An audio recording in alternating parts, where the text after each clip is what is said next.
সুপ্রভাত বন্ধুরা।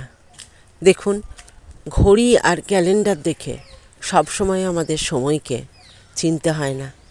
বাড়ির বাইরে একটু পা রাখলেই দেখুন বাগানে এই সুন্দর গোলাপজামের গাছটা কত সুন্দর সুন্দর কচি পাতা মেলেছে, চকচক করছে পাতাগুলি। আসলে এই সময় নতুন পাতা ফেলারই সময়। এই দেখুন, কাঁঠাল গাছে কত সুন্দর কাঁঠাল ধরেছে, কত মুচি এসছে। আর কদিন পরেই এই কাঁঠালগুলো খাওয়া যাবে এঁচড় হিসাবে। আর সজনে গাছে সজনে ফুল দেখুন ভরে উঠেছে। আসলে এই সময়টা গাছপালা দেখেই বোঝা যাচ্ছে এটা বসন্তকাল, ঋতুরাজ বসন্ত। ভালো থাকবেন।